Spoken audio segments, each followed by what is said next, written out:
Three, two, one. Here we go!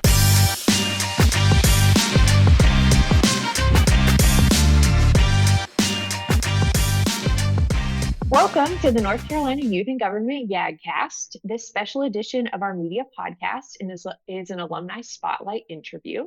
We're doing something new for our youth and government program. We're interviewing alumni to get a sense of what they did in the program, what they're up to now, and lessons they learned both during their time in the program and along the way for the lasting lessons that remain with them today. My name is Megan Hoyt, but everyone in this program calls me Boz. And today I'm thrilled to be joined by Fields Pierce. Today, Fields is beginning his legal career as a law clerk at Skadden, a global firm based in New York. Fields was a Morehead-Cain Scholar at the University of North Carolina at Chapel Hill, graduating with degrees in business and political science. After working in consulting and venture capital, Fields returned to graduate school to earn his JD MBA from Vanderbilt University.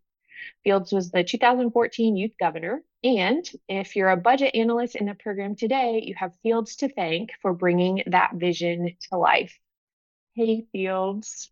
Megan, how are we doing? I'll tell you what, Great. if you don't have better guests, then people are going to stop listening. So hopefully the next guest is better. Not true. We are so excited to talk to you today. And one of the things that we just sort of love to just start with is just learning about your time in the program. One of the things we know from our students is it looks different year over year. Even if you've done it as a senior, it may look different when you were, just starting out as a freshman. So um, tell us about your time in the program. Like we know you ended up as the youth governor, but it didn't start like that. So where would you sort of begin your youth and government journey? Yeah, I mean, the youth and government journey probably begins when I was like a 5'7" freshman, or not 5'7", 4'7" freshman in high school with more confidence than I deserved. And I think I came out firing away pretty quickly. And fortunately, my height uh, made people stop and figure out what the heck was going on. And while this guy yelling about random uh, North Carolina state policy. So I think that's certainly where it begins. And then was fortunate enough to run for Speaker of the House in my second year. Got my bill signed by the governor freshman Always year, a which was win. good. That Mhm. was good. Still remember being scared to death of presenting to the governor. And then, oh, Schieffer Robinson, who became a good friend of mine. And then was fortunate enough to run for Speaker of the House during the food poisoning debacle, which Oh was my. another a We'll have to great tell that story in a moment. Yeah. another great experience where there were ambulances and firefighters outside of the Marriott, which is seared into my brain, and then um, did the governor thing and overslept the Chief Justice of the Supreme Court, which was nice. He's still in office, and then interspersed with that a lot of years of Kona, which led me to you and gave me a lot of good memories too. You have mentioned so many things there that I want to tap into. Tell us what you remember most about the like ambulance incident, like I'm sure our risk people are like going to listen to this and be like, what is going on?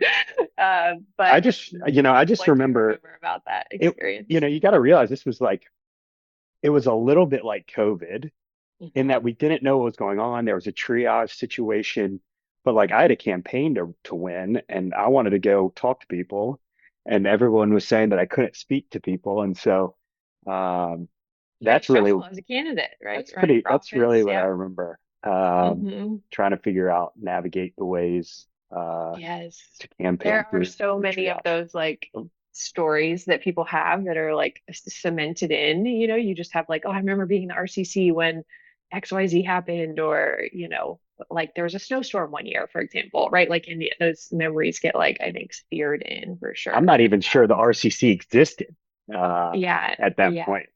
So that was Yeah, pretty fun fact, we were in the RCC my first year. So I did the program as a freshman and we were there, but it was like under renovation and we couldn't use lots of the space and it did not Got look it. like the RCC that we know today. Got it. Got it. So then of course we, were in other locations and stuff for a couple years after that. So yes.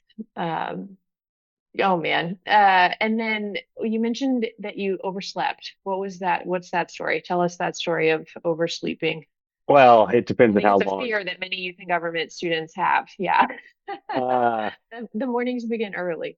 Long story short, my roommate in the Marriott picked up the wake up call and then hung it back up without awaking the rest of the room. Not to throw William King under the bus too hard. Um, and at the inauguration for the governor, Chief Justice comes, and The there, real Chief Justice. the real Chief Yes, Justice the Newby, actual Chief um, Justice. Yes. and there were probably, I don't know, 1,000 people in the convention center waiting for this inauguration, and there should have been 1,001 people there, as I was asleep in my room, and as my parents frantically woke me up and proceeded to take me to the inauguration. I then gave my kind of big governor speech with no notes, and had to kind of wing it, which was interesting. And there's a picture of me in my bathroom doing the inauguration, and I look so mad. And it's every time I see this picture, I think of like, man, that was a big mistake, but it all worked out.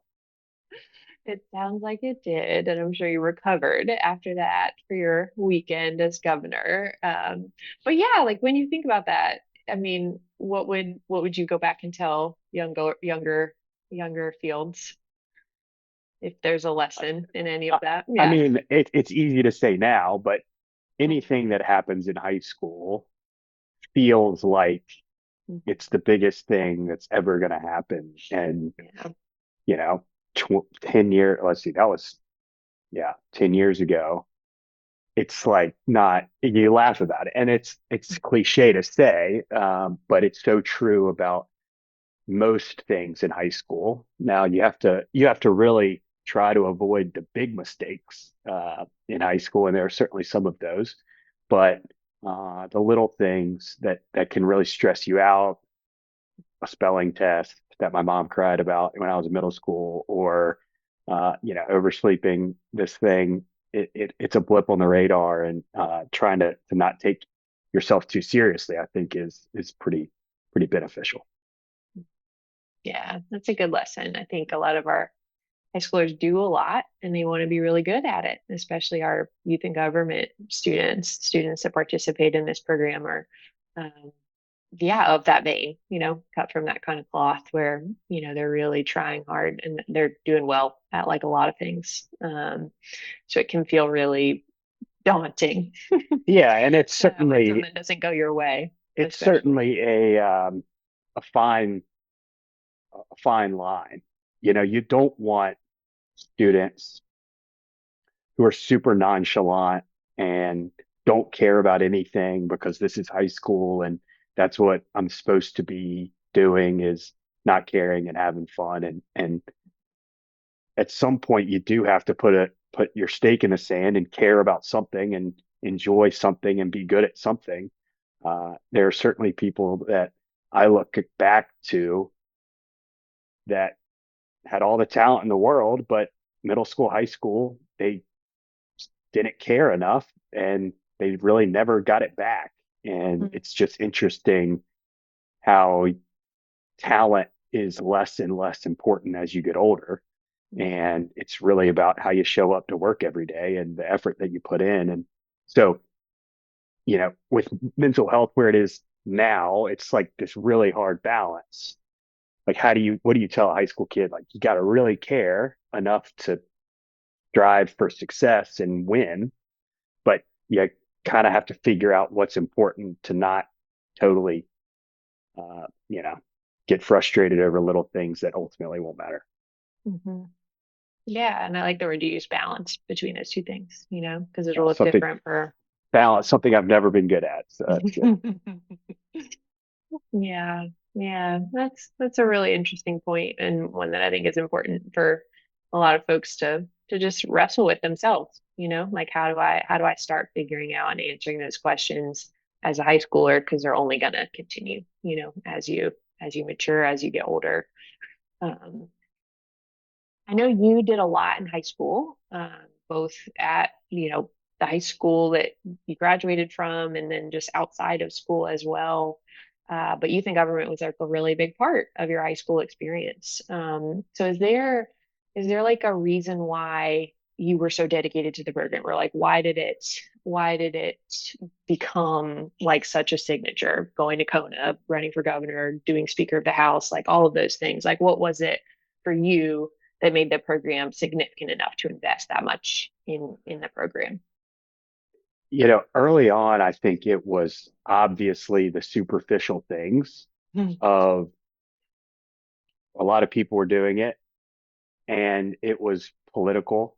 When I was in kindergarten, I used to tell people that I wanted to be the president of the United States. Like I was a political nut and cared about those things. And so when you go into high school, and my sister had done youth in government, it was like, that's obviously what I'm going to do. And I remember wrestling with like, do I invest in Model UN or invest in youth in government? And the reason I picked youth in government originally was because I liked the United States and liked US law and was interested in that more so than international law. But what kept me around became the people. And that's what makes you excited to go back for the second year and the third year, or back to Kona, or go see people from Minnesota that you haven't seen. Um, and it's easy to say that it was the people, but it's all about the great thing about this kind of small group in youth and government or Kona is there's a certain portion that just really give a lot and care about the program that you have a lot in common with, and maybe even you have nothing in common with, but you have uh, this kind of common bond that brings you together, and everybody can kind of be themselves and invest their full selves in a program. That was youth and government for me. I'm sure it's not that for everybody, but I was really fortunate to have found it freshman year and kind of had it throughout my high school career. Yeah. Yeah, it's really neat to think how people find their homes in certain communities, and if youth and government happens to be the one for you, um, that works out really well, because there's a lot of things to do in the program as well. One of the things that students can do, and this is one of the things we want to talk to you about, is because especially you ran for office twice, is that experience of actually like putting yourself out there and being a candidate. And it can be one of the more daunting things. I think it's one of the things that students often kind of count themselves out before they even give it a go. They'll see who else is running or hear about somebody else from another school or a bigger delegation, and sort of pull back. And so I would just love to hear about. I know it sounds like you were pretty confident. You mentioned as a ninth grader, but yeah, just tell us about your experience running for office, and if there were, like, when you had moments of doubt, or yeah, if you were worried about losing, or what that felt like to still put yourself out there, in those really big races like for Speaker of the House and for governor.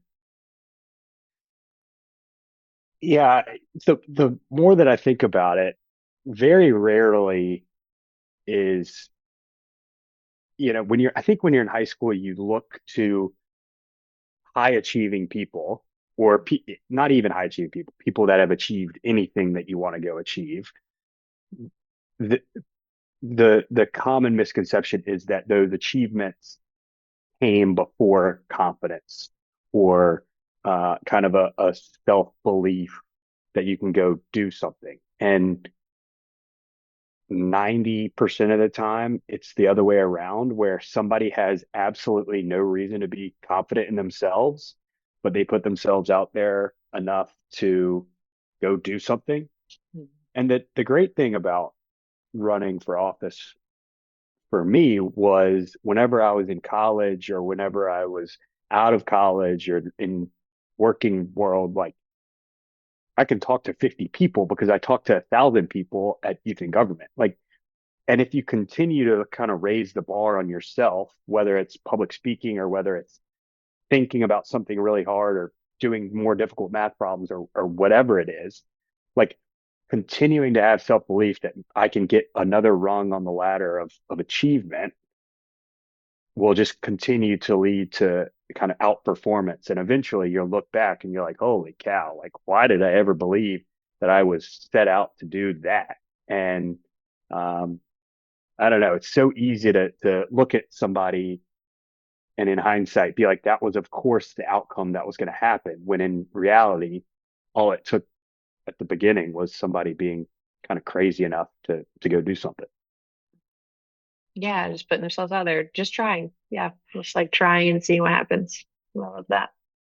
I don't remember who I ran against for Speaker of the House, but I don't remember ever being worried about losing. But Mm, that's yeah. Yeah. Well, you have those races and we've seen non-competitive races, and so I think this is one of those things that I'm curious to talk to alums about running, about the lessons that they learned, especially lessons that still stick with you. I think campaigning is one of the most valuable skills. You can build that muscle because you're going to like then know how to talk to people, like how to connect with people, how to build relationships with people for a reason, but so that it doesn't feel like it's for that reason. And that just will serve you well. So I mean, just like in life, I think about that a lot for our students. So yeah. And I think about it like, I mean, we talked about this earlier, like finding your home. mhm, Like when I was applying to colleges, it was so easy to tell my story because I had a very clear passion. mhm, Yeah, I was very passionate about government. And 10 years down the road to today, like that's really not my passion anymore. But I think just having that passion is so valuable to setting up everything else that comes down the line. And maybe students, I know I have this worry, like I'm sitting here and I'm like looking 20 years down the road. I'm like, I don't know where the heck I'm going to be. And I need to pick a lane, but mhm. you know, it's almost like you're terrified to pick a lane because you don't know which is the right lane. But maybe looking back, it's like just picking some sort of passion in high school, whatever it is, and going all in on that, even if that's not where you end up, is really beneficial. Whether that's youth in government or whether that's swimming or whether that's woodworking. I don't know. Mhm. Yeah. Yeah, that's a really interesting way to think about it. And I love that you've sort of mentioned like that you still are faced with that today, right? We know that you're new in your profession, just having recently graduated from your graduate studies. And so we'd love to kind of pivot a little more and think about, yeah, like what are you up to now? Government doesn't sound like it's your necessary, your passion at this moment. But we know that youth and government has been threaded throughout. So yeah, so tell us what you're doing now, and how you got there. Yeah, so work at a big law firm, about 2,000 attorneys globally, 750 in the United States. So it's a big firm. Um, Coming from a high school graduating class of 50 people, it's a pretty large step up. Working for a bunch of corporate clients doing business work. So I know Suits is really popular right now. It's nothing like that. So it, and it's interesting. Like when I was in high school, I always assumed that I'd go to law school, and I ended up going to law school, but for a very different purpose than what I would have thought as a 16-year-old. So I don't know what the thread is to pull there, but um, it's not to say that I'm disinterested in government by any means. It's just not the The core of primary who I am focus. Yeah. as it was in high school. Mhm. What is most interesting to you about the work that you're going to be doing? So, I think about what I really liked about government early on was this kind of political game and how you can maximize outcomes for your state or your country or whatever it is through not only politics but policy. And now I think about that from with a business lens and trying to set companies up for success. I am a very small part in this. This is sounding like I'm like actually doing anything that is pushing the ball forward. But I just really enjoy uh, the thinking behind how do you set people up for success? How do you mitigate risk? How do you kind of increase the amount of reward that a business or an individual can get relative to how much risk they're taking on? And the law for me was an interesting way to apply those thoughts. And I've really enjoyed it. Yeah, it's interesting to see that you've sort of gravitated towards both business and law, which are two, I think, professions that people, high school students, college students think a lot about. It's like, oh, I'm going to be an attorney, especially students in youth and government, right? I think that's like, if you asked most of the students, that would be at least in the top three ideas of their career choices. But I think it's hard to kind of understand exactly what that looks like, and like what is your day to day, like what does it mean to be an attorney? So I'm curious for students who are listening and thinking like, yeah, I'm interested in the law. We know one, there's so many areas that you could focus on, right?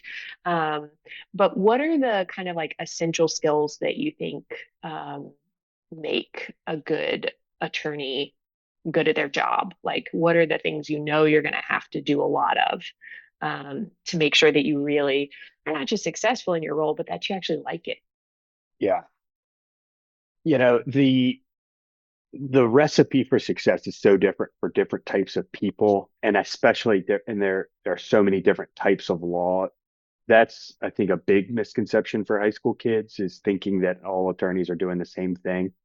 It's completely different practicing in Wilmington, North Carolina, as it is New York City, and the skills that you need are different. That being said, I think the three things that are core to the profession is an ability to communicate, which is really an ability to connect with other people, an ability to write, something that I need to get a lot better at, and something that um, maybe we can increase the amount of writing. Now, I don't think kids in youth and government would be interested. But ability to communicate, ability to write, and ability to stay organized, manage your time, and be diligent and detail oriented. Those are a lot of the same kind of items, but at the core of what it is to be an attorney, that's what I think about. Yeah, that's helpful. And I think it's helpful to think about those in broad strokes, because it is like at the end of the day, your work is going to look so different, by the choices that you make, by the law that you go into. I mean, even if you choose a profession outside of being an attorney, but knowing those ideas about what you need to really focus on, I think is probably going to be pretty helpful for folks. Um, is there any advice that you would give to students who are like curious about just your path or what you've done? We're kind of focusing on you being an attorney now, but I know you've done some stuff before you went back to graduate school too. So, um, is there, yeah, just advice for choosing like college majors or like choosing career paths, thinking about those kind of bigger decisions that are down the line for a lot of our folks, but that are really important ones and really scary ones that I think a lot of folks get asked about. They get asked like, "Hey, what are you going to be when you grow up?" From the time you're really little. So, yeah, what advice would you give to students who are sort of grappling with how to make big life decisions and think about what that means for them and what they're interested in? The first thing would be you probably won't know when you're 18. You probably won't know when you're 22. You might know when you're 25. You might know when you're 30. you might know when you're 40. I mean, I don't know. That would be my first piece of advice. Looking back, I was always big on looking up to people and uh, trying to see how they got to where they are. Mhm. And in the early years, that was always kind of the most successful people in Wilmington, in my hometown. And then as my horizons grew, I started to realize that there's a whole lot of people outside of that that are doing a lot of different things. And so I think the speed at which people can expand the art of the possible, like figure out all of these different things. I listen to folks talk about all the time. Came from a small town. Their doctor was like the most successful person in their town. They wanted to be a doctor. Well, like, and then they weren't happy being a doctor. It's like, well, what do you think was going to happen? That your personality doesn't fit with being a doctor, and the only reason you chose that um, Be successful in some wa- way. was Yeah. was to see one person. And so, to the extent that you Mhm. can expand your horizons to see what else is out there, and then all the while being super self-aware and constantly thinking about where will I be happy? What can I do? What do I do well? What do I not do well? And trying to fit to that, um, all while kind of coming back to a core purpose, set of values, whether that's religious or otherwise. You see so many, not to get completely off the wall, but you see so many folks my age now that have no true center. They have so much optionality in their life, and uh, there's nothing to come back to, and it leads to an incredible amount of anxiety. So, to the extent that you can match what you're doing with your personality, all the while having kind of staying grounded in values, whatever that might look like, I think that's the best piece of advice that I can give. That being said, way easier said than done. I have no idea. I have no advice on doing that. So I'll just Yeah. Well, and it's just a constant like evolution, So I love what you said about values, but I also love what you said about being self-aware, because it's gonna change and your interests are gonna change, and just being really attuned to that, I think, helps us when our path starts diverging and we're scared that we're like, oh my gosh, I'm not going to be that doctor that I thought I was going to be. Like, what am I going to do? And and that kind of leads me into another thing that I think, we don't talk enough a lot about as a society, but particularly with high achieving high school students, is this like idea of failure, that like it is the worst thing that could possibly happen to you. And I think we touched on this when we were thinking about what it means to run for office. But if you could sort of, in your own words, like think about tell us how you think about failure, and if there's a time when like something big or small in your life like didn't go your way, like what was what was like, how did you get through that process? Like how We did have you a get lot to through? choose from. The most obvious example to me is I have this plaque on my desk that says no, and it originally started from after college. I had a bunch of consulting firms uh, decline the opportunity to employ me, uh, in large part because I was not qualified, did not have the grades, did not interview particularly well in case interviews, and so I really wanted to use that as fuel. And every time that I kind of think about this, it was such a good experience for me because so much went right early on in my life, uh, in a lot of different ways. I was really privileged in high school, and get to college, go to Carolina, big school. I'm a nobody, and I had fun, go to apply to a bunch of jobs, and I wasn't good. I mean, I wasn't good enough to get the jobs. It wasn't that I didn't get, I wasn't a victim. I was simply not prepared. And it was such a good reminder that everything is not guaranteed in this life. It's so easy to get caught in this, like, I'm destined for greatness. Like, you're not. You got to put one foot in front of the other and go get it. Um, but more importantly, it's an example of, if you don't work hard, you're not going to get it and you don't deserve it. And it's so much better. I remember the first year of law school was really hard, and all of the exams happened, and coming out of the exams, I was like, look, I tried my hardest, and if it wasn't good enough, that's fine. But I tried, and it's a lot more comforting sitting in that position than when I was at Carolina. And I remember I went on a run, and if you know me, you know how rare that is. Uh, and I was just like, holy cow, what am I going to do? And then I ended up getting a great job at a great consulting firm, uh, and really worked hard there, did pretty well there, went to grad school, and it all worked out. But it was a good reminder that everything's not guaranteed. You got to work really hard. And it was a nice slap in the face. Yeah, you got to show up. You got to do the work.